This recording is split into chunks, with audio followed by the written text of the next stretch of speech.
आकाशवाणी है। कोविड-19 विशेष कार्यक्रम के अंतर्गत प्रस्तुत है कोरोना वायरस संक्रमण की वर्तमान स्थिति पर चर्चा, जिसे प्रस्तुत कर रहे हैं आकाशवाणी संवाददाता सिद्धार्थ सिंह। इस कार्यक्रम में आमंत्रित स्वास्थ्य विशेषज्ञ हैं डॉक्टर घनश्याम पांगते।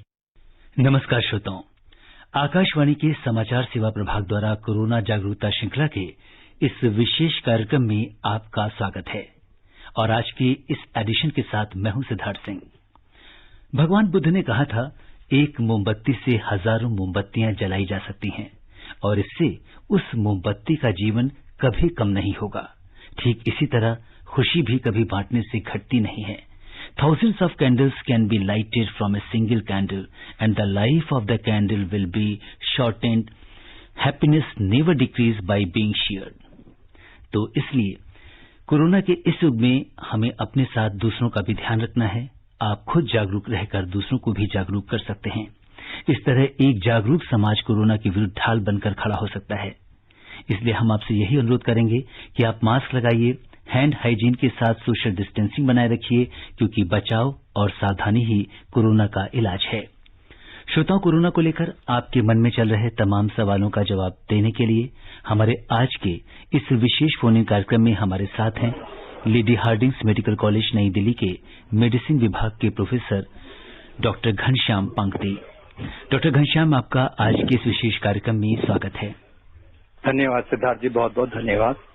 श्रोताओं, अब कोरोना से संबंधित सवाल हमारे आज के एक्सपर्ट से टोल फ्री नंबर 1800115767 और 011233144444 पर पूछ सकते हैं।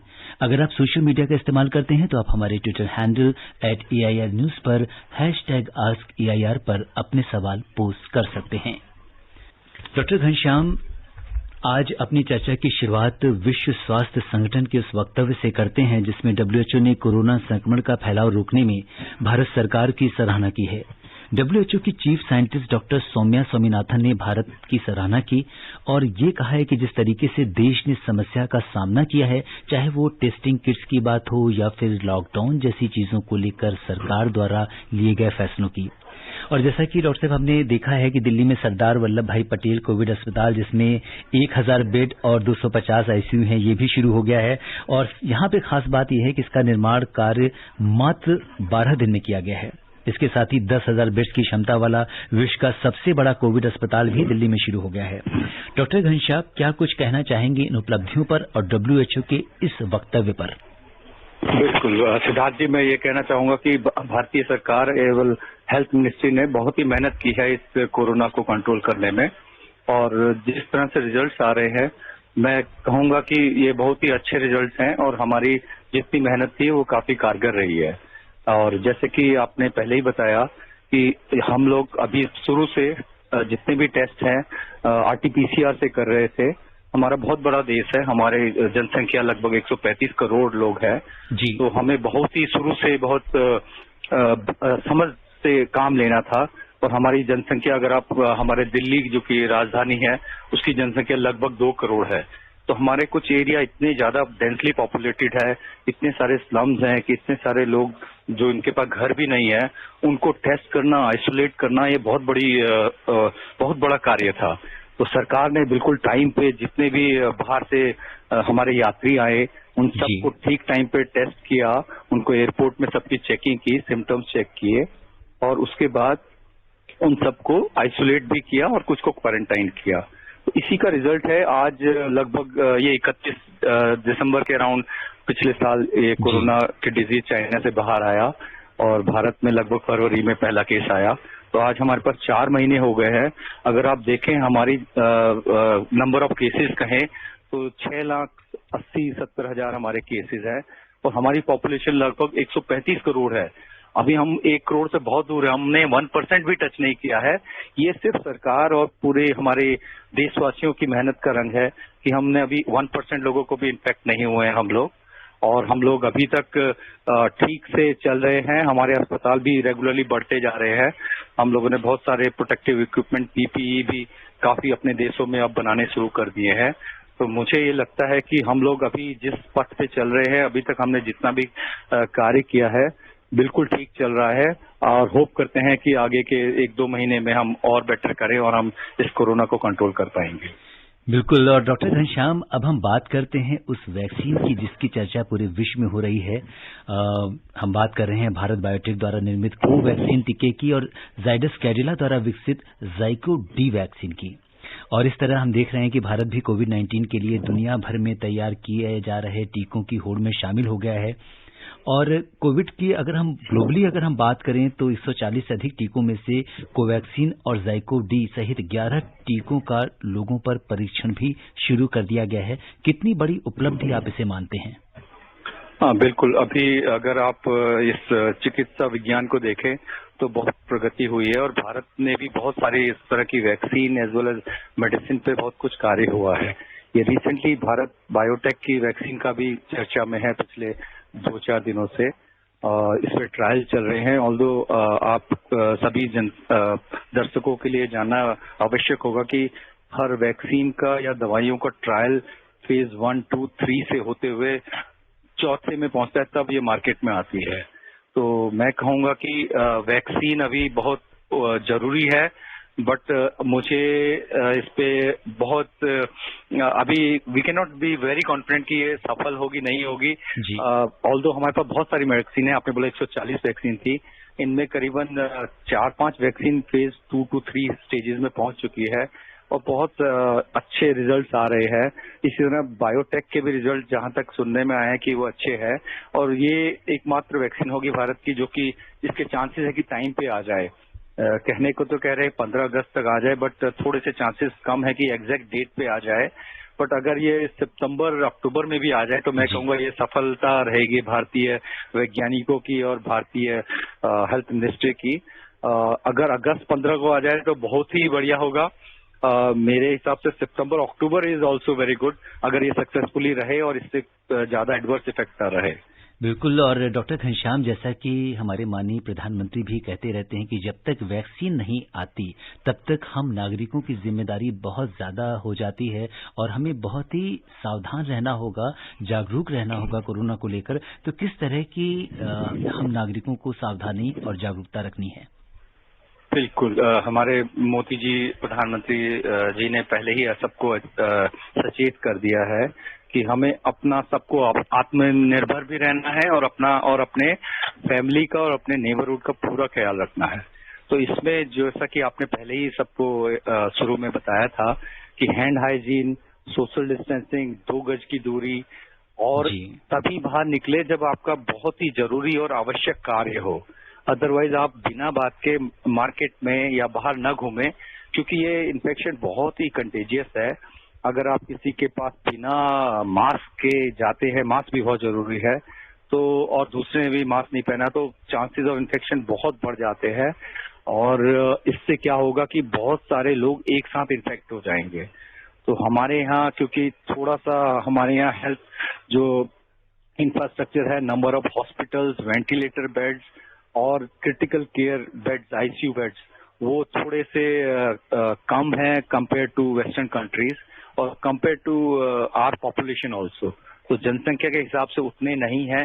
तो लेकिन अभी इस वक्त जैसा कि आपने बताया, सरदार वल्लभ भाई पटेल नाम से जो नया बेड्स खुले हैं और हमारे एक और 10,000 बेड्स के रेडी हो गए हैं स्वामी बेड्स, तो उन सब की तैयारियां चल रही है।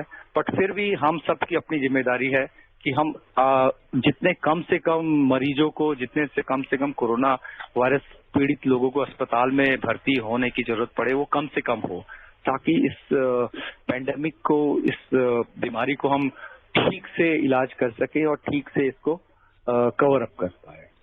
जी डॉक्टर घनश्याम, इस समय बहुत सारे हमारे जो लिसनर्स हैं वो हमसे फोन पर सवाल पूछना चाहते हैं और आपके जवाब चाहते हैं। सबसे पहले हम रुख करेंगे मध्य प्रदेश में सागर का, जहां से विपिन कटारे जी हमारे साथ जुड़ चुके हैं। हेलो विपिन जी, नमस्कार। कार्यक्रम में आपका स्वागत है। डॉक्टर साहब को भी नमस्कार मेरा। नमस्कार विपिन जी। जी सर, डॉक्टर साहब मेरा प्रश्न ये था सर कि जिस प्रकार से कोरोना लगातार बढ़ रहा है सर, आज तो लगभग 25,000 के ऊपर मतलब 25,000 के लगभग आए हैं। तो मेरा प्रश्न ये था सर कि कोरोना का पीक कब तक आएगा सर, इसके बारे में कोई संभावना जताई जा सकती है? बिल्कुल, आपने ये बिल्कुल बहुत ही इम्पोर्टेंट क्वेश्चन पुट अप किया है। और मैं कहूँगा इस समय सबसे चर्चा का विषय यही है कि हमारा पीक कब आएगा, हमारे सबसे ज्यादा केस कब होंगे, और उसके बाद केसेस पीक होने के बाद नीचे आने लग जाते हैं जी। तो बहुत से साइंटिस्टों ने, हमारे पब्लिक एक्सपर्ट ने अपनी अपनी मैथमेटिकल मॉडल दिए हैं, बट ज्यादातर वो क्योंकि पॉपुलेशन बहुत बड़ी है हमारी, तो उसको एग्जैक्ट कहना बड़ा ही मुश्किल है। बट जिस तरह का पिछले 4 महीने में हम लोगों ने दिल्ली में, मुंबई में, अहमदाबाद में जिस तरह का इन्फेक्शन का हमने जी स्वरूप देखा है स्वरूप, उसमें ये लगता है कि जो मेट्रो सिटीज है, क्योंकि वहां पर ज्यादा ट्रेवल हुआ है विदेशियों का, ज्यादा लोग घनत्व पे है, तो उन लोगों का पीक जल्दी आएगा। तो पूरे इंडिया को आप एक साथ न देखें, जैसे इन मुंबई, दिल्ली, अहमदाबाद, इंदौर, इन जो महानगर हैं, आएगा पीक मेट्रो सिटीज में। बाकी सेकेंड टियर जो सिटीज हैं, सब मेट्रोज है, उसके बाद उनमें आएगा, और तीसरा विलेजेस में आएगा। इसलिए हम कह रहे हैं अब हमें कोरोना के साथ जीना सीखना पड़ेगा, क्योंकि ये महीनों चलेगा। बट अच्छी बात ये है कि जो पीक है, जैसे दिल्ली में चला गया, बड़े बड़े शहरों में जब इस महीने चला जाएगा जैसे, तो अगले महीने ये सिटीज फ्री हो जाएंगे, तो ये सिटीज के डॉक्टर्स एज वेल एज बाकी लोग दूसरे सिटीज को भी हेल्प कर सकते हैं। तो अभी कितने स्टेट्स ऐसे हैं कि जो उनमें कोरोना गिनती के 10, 20 या 100 हुए हैं। अगर मैं गिन के बताऊं, जिस तरह की अभी क्वांटिटी चल रही है, सबसे ज्यादा महाराष्ट्र में लगभग 2 लाख केसेस है, 1 लाख केसेस लगभग हमारे पास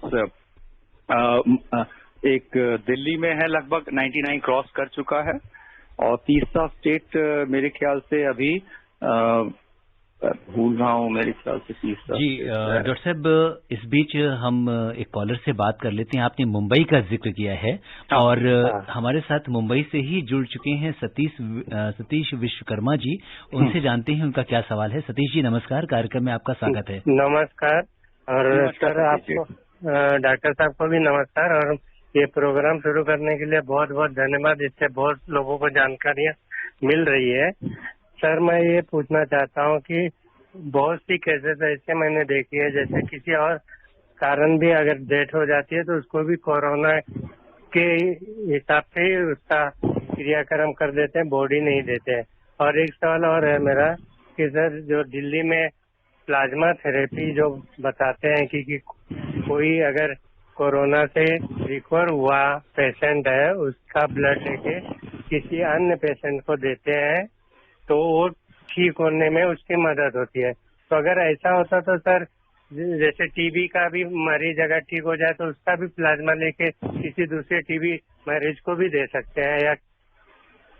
जी डॉक्टर साहब, प्लाज्मा थेरेपी के बारे में जानना चाहते हैं, और दिल्ली में अब नया प्लाज्मा बैंक भी खुल चुका है। बिल्कुल सतीश जी, आपके 2 प्रश्न थे। पहला प्रश्न मैं पहले लेना चाहूंगा। पहला आपने पूछा कि कुछ मरीजों को जब वो उनकी मृत्यु हो जाती है तो उनको कोरोना सस्पेक्ट करते हैं, और उनकी बॉडी को या तो वो देर से देती है कुछ हॉस्पिटल, या कुछ हॉस्पिटल उसको कोरोना की तरह ही डील करती है। तो उसमें बिल्कुल हमें बिल्कुल जैसे मैंने बताया, कोरोना थोड़ा सा बहुत कंटेजियस डिजीज है, ये स्प्रेड हो सकता है। तो इसमें ये कहने की बात है, अगर उस मरीज को खांसी, सांस फूलने की तकलीफ और हाई ग्रेड फीवर, जो कि ये ILI कहते हैं, इन्फ्लुएंजा लाइक इलनेस, इस तरह के सिम्टम्स हुए हैं डेथ से पहले, तो अगर इस तरह के सिम्टम्स हुए हैं, वो अस्पताल आके कुछ घंटों में उसकी डेथ हो गई है, या उसको अस्पताल में बिल्कुल ब्रॉड डेड लेकर आया गया है, तो उस कंडीशन में उस इमरजेंसी के डॉक्टर्स उसको सस्पेक्ट करते हैं कि ये कोरोना हो सकता है। कुछ राज्यों में अभी भी टेस्ट करने की अनुमति है कि उनके टेस्ट करे जाएं और उसके बाद ही बॉडी दी जाए, जबकि कुछ राज्यों में ऐसा नहीं है, क्योंकि बहुत सारे मरीज आ जाते हैं, बहुत सारी बॉडीज को डील करना मुश्किल होता है। तो उस राज्यों में जो निर्देश दिए गए हैं वो ये है कि उस मरीज को कोरोना की तरह ही डील किया जाए, उस बॉडी को पैक करे जाए जिसमें कि वाटर रेसिस्टेंट बैग हो, और उसको जब जो भी उसको बर्न कर रहे हो या उसको जमीन में क्रेमेशन में गाड़ रहे हैं, तो उसको सारे प्रिकॉशन लिए जाएं ताकि और को स्प्रेड ना करे। और बाकी प्रिकॉशन है कि ज्यादा लोग उसमें न जाएं, कम से कम जाएं, क्योंकि उस पर टेस्ट नहीं हुआ है। तो ये बचाव के तरीके हैं कि औरों को इन्फेक्शन ना हो। हम यही चाहते हैं कि हम कम से कम मरीजों को अस्पताल में देखना चाहते हैं ताकि उनका इलाज हो। इतने मरीज ना हो कि वो इमरजेंसी के बाहर लाइन लगा के रहें हमारे अस्पतालों में और उनको टाइम से ऑक्सीजन और केयर ना मिल पाए, उसकी वजह से किसी की डेथ नहीं होनी चाहिए। तो ये सब प्रिकॉशन है और आप सबको उन सारे दर्शकों को फॉलो करने चाहिए। सेकेंड थिंग है कि ये जो हमारा ये इन्फेक्शन है कोरोना, ये वायरस है, जबकि ट्यूबरकुलोसिस जिसकी आपने बात की वो एक अलग बैक्टीरिया है। उसके लिए हमारे पास ट्रीटमेंट अवेलेबल है। आप टाइम से 3 से 6 महीने का ट्रीटमेंट लेते हैं तो वो बैक्टीरिया क्योर हो जाता है। और जबकि इसमें अभी हमारे पास कोई ऐसा इफेक्टिव एंटीवायरल ड्रग है नहीं। तो इसमें देखा गया है कि अगर किसी मरीज को कोरोना हुआ था और वो बिल्कुल ठीक हो गया है और उसको ठीक होने के 1 महीने गुजर चुके हैं तो उसके शरीर में कुछ एंटीबॉडीज और ऐसे एंटीबॉडीज बन जाते हैं जो कि इस बीमारी को अगेंस्ट काम कर सकते हैं। ये एक तरह की पैसिव इम्यूनिटी होती है, कुछ देर के लिए काम करती है इमरजेंसी पर्पस के लिए। तो इमरजेंसी पर्पस में वो जो बिल्कुल सिक है आईसीयू में, तो उसमें कुछ मरीजों को इससे राहत मिल सकती है। इसलिए ये इम्यूनोथेरेपी और प्लाज्मा थेरेपी यूज की जा रही है, जो कि ट्यूबरकुलोसिस में अभी तक प्रूवन नहीं है और ये टेम्पररी नहीं, हमें ट्यूबरकुलोसिस में क्यूर चाहिए। इसलिए इसका यूज अभी ट्यूबरकुलोसिस में नहीं हो रहा है और ऐसा कोई ट्रायल भी अभी नहीं चल रहा मेरे ज्ञान में। जी, और इस बीच जो श्रोता हमसे अभी भी जुड़े हैं उन्हें हम बता दें कि हमारे आज के इस विशेष फोन इन कार्यक्रम में हमारे साथ चर्चा करने के लिए और श्रोताओं के सवालों का जवाब दे रहे हैं लेडी हार्डिंग्स मेडिकल कॉलेज नई दिल्ली के मेडिसिन विभाग के प्रोफेसर डॉक्टर घनश्याम पांगटी। और डॉक्टर घनश्याम, अभी हमने मध्य प्रदेश, महाराष्ट्र का रुख किया, अब हम बिहार का रुख करते हैं जहां से मुजफ्फरपुर से शंभू प्रसाद जी हमसे जुड़ चुके हैं। हेलो शंभू जी, नमस्कार। कार्यक्रम में आपका स्वागत है, अपना सवाल पूछिए। जी, हमारा प्रश्न एक है कि नीम के पत्ता से स्नान करने से इम्यूनिटी डेवलपमेंट होगा कि नहीं? अच्छा, मुजफ्फरपुर, अच्छा ठीक। एक ही क्वेश्चन है आपका, स्नान करने से पूछा आपने? जी, इन्होंने ये पूछा है डॉक्टर साहब कि नीम के पत्तों में क्या कुछ प्रॉपर्टीज होती है, उनसे नहाने से हमारी इम्यूनिटी बूस्ट हो जाती है या कुछ उसकी एंटीबैक्टीरियल या एंटीवायरल प्रॉपर्टीज हैं? शंभू जी, नीम के पत्ते बहुत ही अच्छे आयुर्वेदिक कीटनाशक की और कीटाणुओं के अगेंस्ट एक्टिव है। ये तो हमने काफी सालों से हमारे आयुर्वेद में भी लिखा हुआ है। तो अगर आप इसके पत्तों का यूज करते हैं नहाने में तो मेरे ख्याल से एज अ बॉडी के, क्योंकि ये बाहर ही एक्ट कर रहा है तो बाहर तो ये आपको ठीक से साफ कर सकता है। आपके मेरे ख्याल से कीटाणु भी, कुछ बैक्टीरिया या कोई पैरासाइट कीट जो भी आपके अगर बॉडी में है कोई, तो उसको तो किल कर सकता है। बट मुझे नहीं लगता कि ये अंदर जाके आपकी इम्यूनिटी बढ़ाएगा, क्योंकि आपने इसको खाया नहीं है। ऑल्दो नीम को खाया भी जाता है कई तरह, उसके निमोनी को भी खाते हैं। तो अगर आप सुपरफिशियल लगाते हैं तो उससे मुझे शक है कि इस पे इम्यूनिटी बूस्टर की तरह काम तो नहीं कर पाएगा। जी, और इसके बाद अब हम रुख करते हैं दिल्ली का, जहां से वजीर जी हमारे साथ जुड़ चुके हैं। हेलो हेलो, नमस्कार जी। नमस्कार। नमस्कार रोशन।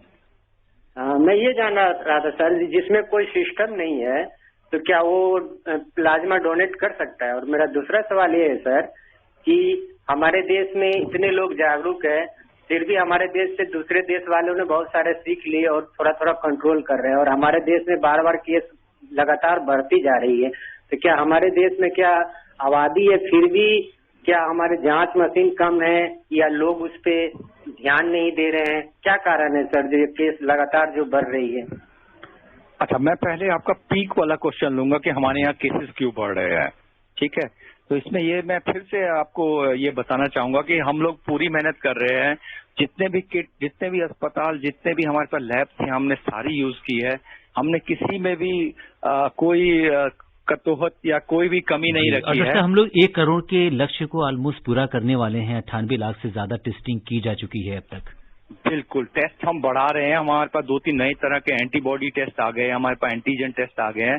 अगले आप 1-2 महीने में देखेंगे कि हमारे जो टेस्ट है बहुत तेजी से बढ़ेंगे। और अगर आप 6 महीने बाद देखेंगे तो हमारे टेस्ट मेरे ख्याल से अमेरिका, सारे पूरे वर्ल्ड से ज्यादा होंगे, क्योंकि हमारी जनसंख्या ज्यादा है। हमें 130 करोड़ को कवर करना है। तो आप आज नहीं देखें, आप देखें कि हमारे आज के सिर्फ 6 लाख है, तो हमें टेस्ट 3-6 लाख, 6 से 12 लाख से ज्यादा नहीं चाहिए। बट हमें अगले 6 महीने में लगभग 130 करोड़ से ऊपर टेस्ट चाहिए होंगे, जो कि हम कर लेंगे। तो आप ये नहीं सोचिए कि हम पीछे चल रहे हैं, हम उसको आराम से कवर अप कर लेंगे। नंबर ऑफ डिजीज के बारे में कह रही है कंट्रोल नहीं है, हमारे यहाँ बिल्कुल कंट्रोल में है डिजीज। अभी किसी भी डिस्ट्रिक्ट में, किसी भी सिटी में ऐसी खबर नहीं आई कि लोगों को अस्पताल नहीं मिल रहा है। दिल्ली में अभी आप कोरोना का ऐप खोलेंगे तो उसमें आपको 500 से 600 तक आपको वेंटिलेटर बेड्स अवेलेबल हैं, आपको 7 से 10 हजार हॉस्पिटल में बेड अवेलेबल हैं, आपको 10 से 15 हजार कोविड केयर सेंटर अवेलेबल हैं, जिसमें कि कोई भी जा सकता है, सब चीज ऑनलाइन है, हमारे पास सब चीज रेडीनेस है। हम लोग आप टोटल केसेस को न देखें, टोटल एक्टिव केसेस देखें, क्योंकि हमारे यहाँ दिल्ली में 70% केसेस ठीक हो चुके हैं, पूरे ऑल ओवर इंडिया 50% ठीक हो चुके हैं। इसका मतलब अगर हमारे पास 6.5 या 7 लाख केसेज हैं, उसमें से 3.5 लाख तो ठीक हो गए हैं। तो इस समय 2,44,000 जो पेशेंट्स हैं उनका इलाज चल रहा है। एक्टिव केसेज 2,44,000 हैं, तो 2,44,135 करोड़ में चाहे देखेंगे तो ये तो 0.001 के राउंड आ जाएगा और बहुत कम है। तो हम कंट्रोल में हैं, बट ये केसेज बढ़ेंगे 6.5 से अगले 1 महीने में लगभग ये केसेज 15 लाख हो जाएंगे, 25 लाख हो जाएंगे, बट उसमें एक्टिव केसेस फिर भी 5 से 6 लाख ही रहेंगे अगर, तो ये हमारे लिए कामयाबी का विषय रहेगा। बिल्कुल। तो और आप यहाँ टोटल केसेस ना देखें, एक्टिव केसेस देखें जो कि अस्पताल में भर्ती हैं या जिन्हें किसी 10 दिन शुरू के 10 दिन में वो बीमारी के है। बिल्कुल डॉक्टर साहब, यहाँ पे ऐड करना चाहूंगा कि देश में कोविड-19 के 4,09,000 रोगी इस समय स्वस्थ हो चुके हैं और अगर हम पिछले 24 घंटे की बात करें तो 14,856 रोगी ठीक हुए हैं। तो सबसे जो ज्यादा सुकून देने वाली बात है कि देश में उपचार करा रहे रोगियों की तुलना में जो ठीक होने वाले जो रोगी हैं उनकी संख्या 1,64,000 से भी ज्यादा है। तो ये चीजें काफी एक पॉजिटिविटी देती हैं हमें। आप एक्टिव केसेस नोट करें, सभी दर्शकों को मैं चाहूंगा ये नोट करना, हमें एक्टिव केसेस देखने कि इस समय कितने हैं और अगले 1 हफ्ते में कितने बढ़ते हैं। इस समय जैसे आपने सिद्धार्थ जी ने बताया 2,44,000 ही केसेस हैं और हमारी जनसंख्या के हिसाब से बहुत कम है, तो 6.5 लाख में से 2,44,000 अभी भी हमारे पास बहुत अच्छा कंट्रोल है। जी डॉक्टर साहब, और अब हम रुख करेंगे उत्तर प्रदेश का, जहां से मेरठ से हमारे साथ जुड़ चुके हैं राजीव गर्ग जी। राजीव जी नमस्कार, कार्यक्रम में आपका स्वागत है, अपना सवाल पूछिए। नमस्कार डॉक्टर साहब का मेरा नमस्कार। नमस्कार जी डॉक्टर साहब, अभी ना 1-2 दिन पहले ये गवर्नमेंट ने कहा कि 15 अगस्त से वैक्सीन दे रहे हैं जी हम। तो क्या ये वैक्सीन आ रही है, और आ रही है तो फिर आम आदमी को उपलब्ध हो जाएगी उसके बाद? अच्छा, बिल्कुल, ये अभी रिसेंट न्यूज थी कि 15 अगस्त को वैक्सीन शायद रेडी हो जाए, बट ये शायद कहा गया है, ये कंफर्म नहीं है, क्योंकि इस पे ना ट्रायल होते हैं, इस पे ट्रायल किसी मरीज को दिया जाता है, फिर आपको 1 से 2 हफ्ते तक उसके एंटीबॉडीज कलेक्ट करने होते हैं कि उसमें कितने एंटीबॉडीज बने, फिर उसके बाद आपको उसके साइड इफेक्ट्स देखने होते हैं, उसके बाद आपको कुछ टाइम देना होता है। तो अगर 15 अगस्त कहे तो अब हमारे पास 1.5 महीना रह गया है और ये फेजेस में होता है। तो अगर 15 अगस्त तक ये सक्सेसफुल हो जाती है तो, लेकिन हमारे पास जनसंख्या बहुत ज्यादा ही है, हम ओवर क्राउडेड कंट्री है, 135 करोड़ को देना बहुत मुश्किल होगा इमीडिएटली। तो अगर 15 अगस्त को हम कामयाब हो जाते हैं कि एक सक्सेसफुल वैक्सीन बना दें, तो वो पहली कुछ बैच की वैक्सीन होगी, कुछ 1000 या 1 लाख वैक्सीन होगी, हमें करोड़ों में चाहिए। तो आप ये सोचे कि उन करोड़ों के वैक्सीन बनाने में कम से कम 2-3 महीने तो लगेंगे, क्योंकि उसको फिर आपको डिलीवर भी करानी पड़ेगी सभी स्टेट्स में। तो अगर 15 अगस्त को हम कहते हैं हमारी वैक्सीन सक्सेसफुल हो गई, तो आप सोच के चलिए कि 3-4 महीने और लगेंगे ये आपकी अवेलेबिलिटी के लिए। तो ऐसा हो सकता है कि शुरू में वो कोरोना वॉरियर्स को ये वैक्सीन लगाई जाए, आम जनता को उसके 1-2 महीने बाद प्रोवाइड की जाएगी।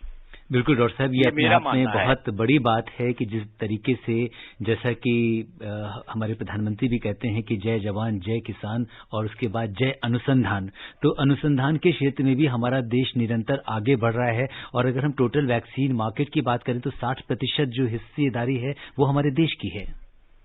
बिल्कुल, ये बहुत इंपॉर्टेंट बात है। हमारा देश जो जेनरिक दवाइयां होती हैं उसके मार्केट में सबसे आगे है। अगर ये वैक्सीन इंडिया वाली भी सक्सेसफुल नहीं होती है, अगर एक वैक्सीन यूरोप से आ रही है, ऑक्सफोर्ड से आ रही है, एक अमेरिका से बन रही है, अच्छी खासी लेट स्टेज में है, कोई भी वैक्सीन बनेगी तो उसमें भारत का बहुत बड़ा रोल होगा, क्योंकि भारत में वैक्सीन को प्रोडक्शन में, उसके नंबर ऑफ वैक्सीन बनाने में बहुत अच्छी फैक्ट्रीज हैं, बहुत सारी फैक्ट्रीज हैं, और हम इसको ग्लोबल अवेलेबिलिटी करा सकते हैं। तो कोई भी वैक्सीन एक बार सक्सेसफुल हो जाए तो भारत का उसमें बहुत इंपॉर्टेंट रोल होगा। जो आप सिद्धार्थ जी ने बताया 60% जो वैक्सीन है भारत के थ्रू जाती है, तो हमारी वैक्सीन और अनुसंधान का उस पर बहुत मेजर रोल होगा, चाहे ये किसी की भी वैक्सीन पहले आ जाए मार्केट में। और डॉक्टर घनश्याम, अब हम रुख करेंगे मध्य प्रदेश में मुरैना का, जहां से हरबिलास तोमर जी हमारे साथ जुड़ चुके हैं। हरबिलास जी नमस्कार, कार्यक्रम में आपका स्वागत है। डॉक्टर साहब को भी नमस्कार मेरा। नमस्कार हरबिलास जी। जी, मैं जानना चाहता हूँ कि प्लाज्मा दान करता एक से अधिक रोगियों के लिए क्या दान कर सकता है, और ऐसा करने से क्या उसको कोई हानि हो सकती है अथवा नहीं? बिल्कुल, ये क्वेश्चन शायद हमारे प्रीवियस दर्शक ने भी पूछा था, वो थोड़ा मिस हो गया। मैं दोनों को क्लब करके बताना चाहूंगा। प्लाज्मा, आपको अगर कोरोना वायरस डिजीज हुआ है, कोविड इन्फेक्शन हुआ है, तो ठीक होने के 1 महीने बाद आप अपना प्लाज्मा डोनेट कर सकते हैं।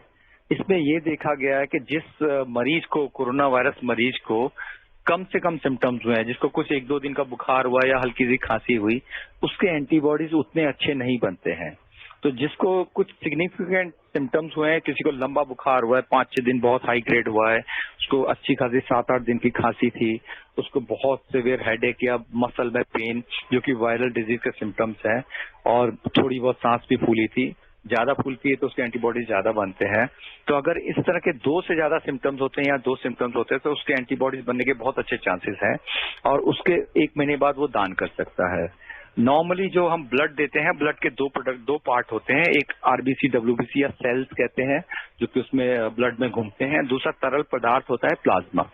तो हम प्लाज्मा ले ले रहे हैं, जबकि अगर हम होल ब्लड देते हैं किसी मरीज को तो 3 महीने में हम सिर्फ 1 बार दान कर सकते हैं। जबकि हम ये तरल पदार्थ ले रहे हैं, एफरेसिस तकनीक से एक मशीन से लेते हैं, तो इसको हम 10 से 12 दिन में दोबारा दान कर सकते हैं। और जिस तरह की आपको पता ही होगा कि ब्लड देने से भी कोई कमजोरी नहीं होती है, आपका ब्लड दोबारा बन जाता है, फ्रेश ब्लड बन जाता है। उसी तरह ये प्लाज्मा भी बॉडी जो कि बीमार नहीं है, ठीक है, वो दोबारा बना लेते हैं। तो आप 2 बार 3 बार दान कर सकते हैं 10 दिन के बाद, लेकिन जो शुरू के एंटीबॉडीज होंगे उसमें थोड़ा सा ज्यादा एंटीबॉडीज होंगे और सिम्टोमेटिक पेशेंट्स के ज्यादा होंगे। जी, और डॉक्टर घनश्याम आपसे ये भी जानना चाहेंगे कि जो पेशेंट होम आइसोलेशन में हैं, उन्हें किस तरह की सावधानी रखनी चाहिए, और उन्हें 14 दिन का जो isolation date of testing positive result से लेनी चाहिए, या जब से उसमें सिम्टम्स आए हैं तब से उसे कैलकुलेट करना चाहिए? हाँ, ये बहुत जरूरी है। हम दर्शकों को एक बार फिर ये बताना चाहेंगे कि 60-70% मरीजों को बहुत कम सिम्टम्स होते हैं, जिनको आराम से घर में रखा जा सकता है होम आइसोलेशन में। बाकी के 20-30% को हॉस्पिटल जरूरत होती है, या किसी को कोमॉर्बिड इलनेस, डायबिटीज, हाइपरटेंशन है तो उनको एडमिट करने की थोड़ी जरूरत होती है। तो इन लोगों को जब हम अस्पताल से घर के लिए, होम आइसोलेशन के लिए कहते हैं, तो उन लोगों को ये पूरा ध्यान रखना चाहिए कि उनके पास एक आइसोलेटेड अलग से कमरा होना चाहिए, उसमें बाथरूम भी अलग होना चाहिए, क्योंकि थोड़ा लिटरेचर रहा है कि फीको-ओरल रूट से इन्फेक्शन दूसरों को, फैमिली मेंबर्स को हो सकता है। तो अगर आप उनके पास अलग कमरा है, अलग टॉयलेट है, और एक सदस्य फैमिली का या कोई फ्रेंड उसकी केयर कर सकता हो जो कि कोविड नेगेटिव हो, क्योंकि सडनली कुछ मरीज सडनली डिटोरेट कर सकते हैं, उनकी सांस फूल सकती है, तो उन मरीजों को अस्पताल की जरूरत पड़ती है। तो आपको एक सदस्य चाहिए, और आपको मास्क पहनना है, हैंड हाइजीन रखना है, अपने जो भी कपड़े हैं उनको अलग धोने हैं, और अपने जो भी कूड़ा या कुछ बचता है उसको अलग से रखना है। ये सबसे जरूरी है।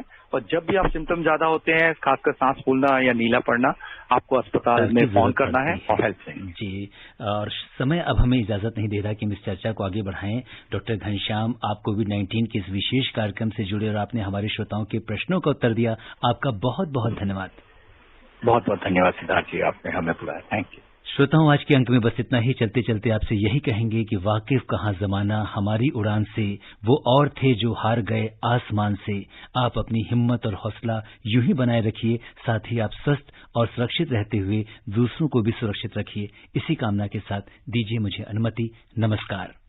कोविड-19 विशेष कार्यक्रम के अंतर्गत अभी आप सुन रहे थे कोरोना वायरस संक्रमण की वर्तमान स्थिति पर चर्चा, जिसे प्रस्तुत कर रहे थे आकाशवाणी संवाददाता सिद्धार्थ सिंह। इस कार्यक्रम में आमंत्रित स्वास्थ्य विशेषज्ञ थे डॉक्टर घनश्याम पांगते। ये कार्यक्रम आकाशवाणी के समाचार सेवा प्रभाग द्वारा प्रस्तुत किया गया। इसे आप हमारे mobile app news on AIR पर भी सुन सकते हैं। इस कार्यक्रम के संबंध में अपनी प्रतिक्रिया आप हमें ईमेल कर सकते हैं। पता है AIRNSGTalks@gmail.com। ये कार्यक्रम फिर से सुनने के लिए लॉग ऑन करें हमारी वेबसाइट newsonair.com।